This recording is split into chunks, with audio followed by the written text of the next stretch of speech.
मंडली, भारत माता शिव शक्ति अवतार। शिव शक्ति अवतार 17/7/2024 रिवाइज डेट है 26/5/63।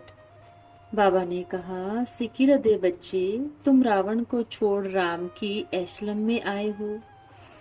राम शरण में लेकर फिर गुलगुल बनाते हैं, राजयोग सिखलाते हैं। कितनी भारी कमाई है, यह है सच्ची कमाई। बाकी तो सभी कमाइयाँ मिट्टी में मिल खाक हो जाएंगी। गीत है तकदीर जगा कर आई हूँ। ये है डेड साइलेंस, इसको कहा जाता है सच्ची शांति। ये प्रैक्टिस बच्चों को हो जाए, स्वयं आत्मा के धर्म में टिक जाए, अथवा शरीर होते हुए भी अशरीरी हो जाए। जैसे अपने इस पुरानी दुनिया में रहते याद नई दुनिया को करते हैं, बुद्धियों को वहां लग जाए। आत्मा का तो स्वधर्म ही साइलेंस है। इस पर एक मिसाल भी देते हैं कि हार गले में पड़ा था, ढूंढते बाहर थे। ये एक दृष्टांत यहाँ का है, सन्यासियों ने कॉपी किया है। जैसे क्रिश्चियन लोग भी क्राइस्ट से कृष्ण की कॉपी करते हैं, कहते हैं कुमारी के गर्भ से पैदा हुआ। अब ऐसे तो नहीं कि कृष्ण कोई कली से पैदा हुआ है जो उन्होंने कॉपी किया। तो बाप समझाते हैं, तुम्हारा स्वधर्म है शांत। इस शांति में रहने से सन्नाटा हो जाता है। अगर सब महारथी जिनका अभ्यास पक्का हो, सब इस संगठन में शांत हो तो सन्नाटा हो जाए। यहाँ बैठने से देह अभिमान उठ जाता है, सन्नाटा हो जाता है। जैसे आम मनुष्य शरीर छोड़ते हैं अथवा कोई योगी शरीर छोड़ते हैं तो सन्नाटा हो जाता है ना। तुम हो राजयोगी और वो है हठ योगी, वो भी ऐसे समझते हैं। हम शरीर छोड़ ब्रह्म में लीन हो जाते हैं। इस समय अगर कोई अनुभवी हो तो समझ सकते हैं कैसे सन्नाटा हो गया। वो सन्यासी भी कोई कम नहीं, पवित्र बनते हैं, फिर उन पर कोई थोड़े ही कहते हैं कि दुनिया कैसे चलेगी। ड्रामा अनुसार इन्हों का हठ योग भी नोंधा हुआ है। तुम्हारा है राजयोग। तुम जानते हो हम भविष्य 21 जन्मों के लिए पढ़ रहे हैं, राजाओं का राजा बनने। 21 पीढ़ी गाई है ना, ये भारत की ही बात है। जो अनन्य बच्चे हैं उन्हों को ये नशा रहता है। कोडली स्टूडेंट लाइफ तो है। भगवानुवाच कहते हैं, मैं तुमको राजयोग सिखलाता हूँ जिससे तुम 21 जन्म स्वर्ग के मालिक बनोगे। स्टूडेंट भी जानते हैं कि बरोबर हम बेहद के बाप से स्वर्ग की बादशाही का वर्षा ले रहे हैं। ऐसी पढ़ाई ड्रामा में एक ही बारी संगम युग पर होती है, फिर 21 जन्म प्रारब्ध मिल जाती है। यहाँ है अल्पकाल के लिए मर्तबा। कोई प्रेसिडेंट आदि बनते हैं तो उन्हों की 5-10 वर्ष ड्यूटी रहती है, फिर इनको बदली कर देते हैं। आज रुपये जितना मान है, कल पाई जितना बना देते हैं। कोई को तो खत्म भी कर देते हैं।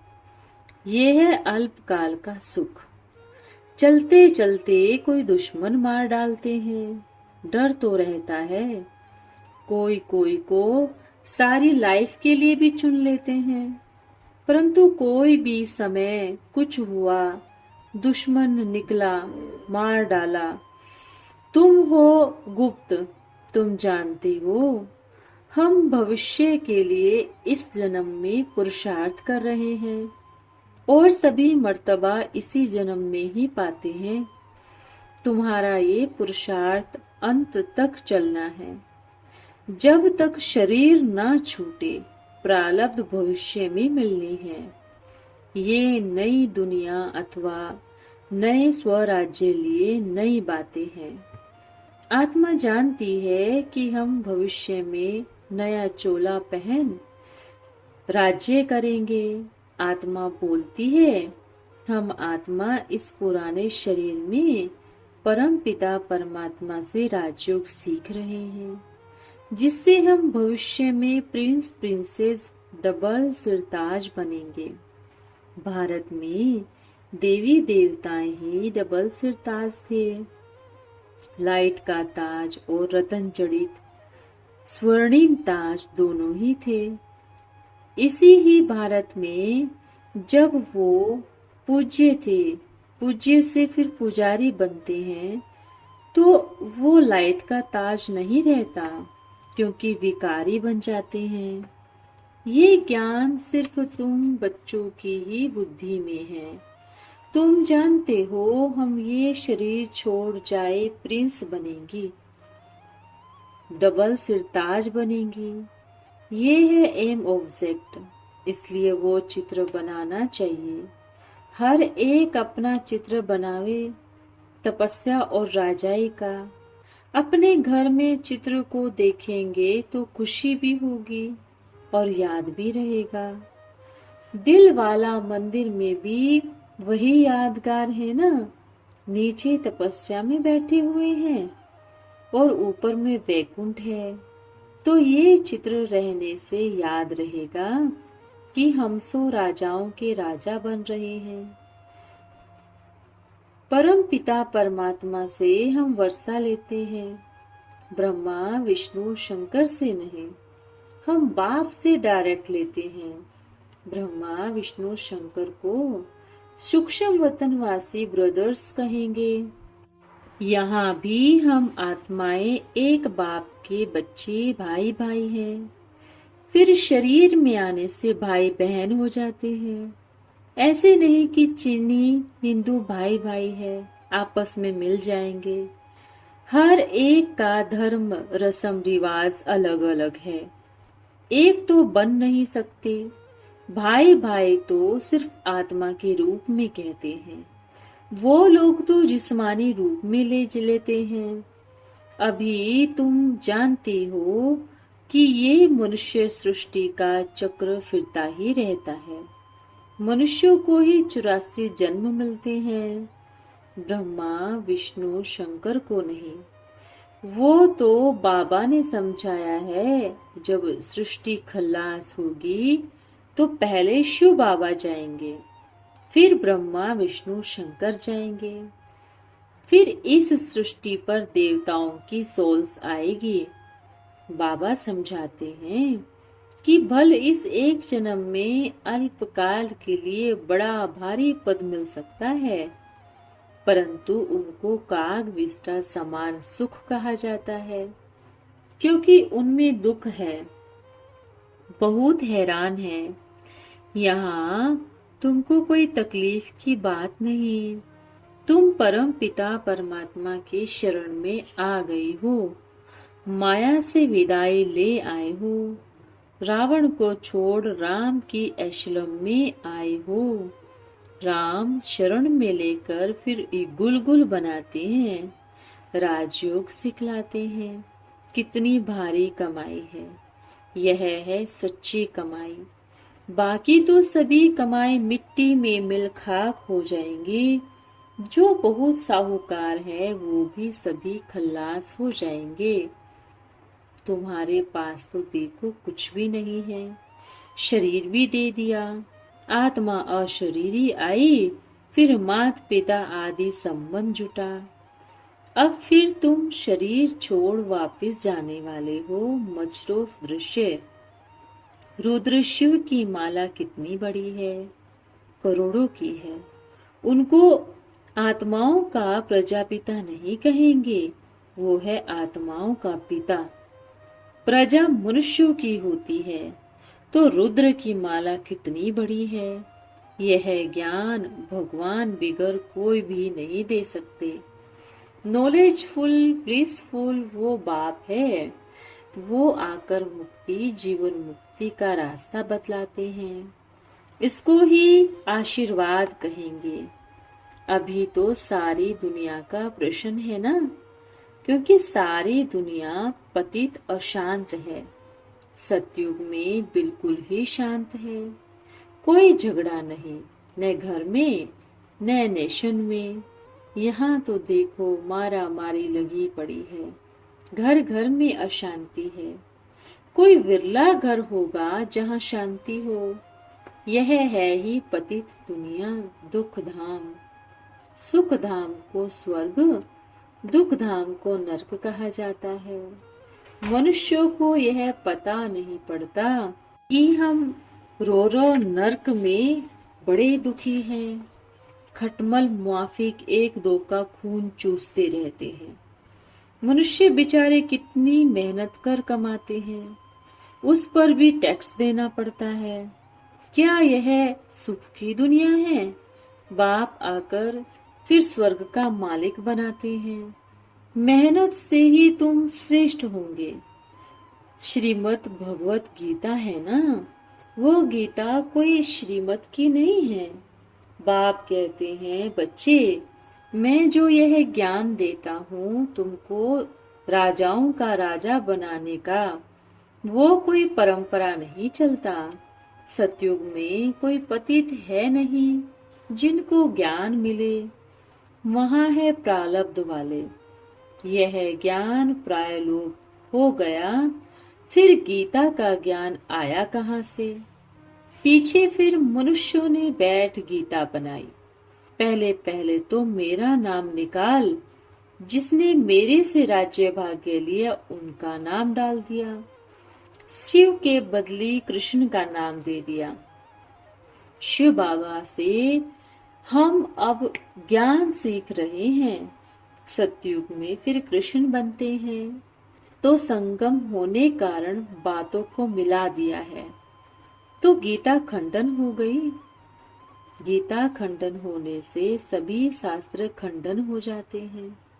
शूद्र के संतान भी शूद्र होंगे ना, तो और सभी शास्त्र है गीता के बाल बच्चे। तो गीता झूठी होने से सभी शास्त्र झूठे हो गए। 95% खंडन की हुई है। जैसे आटे में लूण, कहते हैं वो जरूर जानते हैं ना कि इसमें कितना सच और कितना झूठ है। समझा भी सकते होंगे ना, टीचर जरूर जानते हैं, तब तो क्लास में प्रश्न पूछते हैं। हम कहते हैं 95% गीता झूठी है, तो सिद्ध कर बतलाते भी हैं। नहीं तो बहस हो जाए कि यह डिफेम करते हैं। वो कहते हैं जिन्होंने गीता को डिफेम किया है। हम कहते हैं मनुष्यों ने गीता को डिफेम किया है, उन पर केस होना चाहिए, परंतु केस किस पर करें?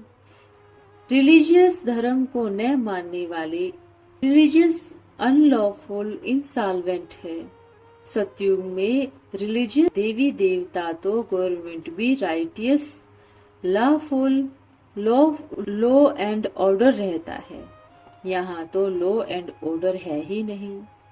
वहाँ साल्वेंट सार्वेंटी इतना फर्क है।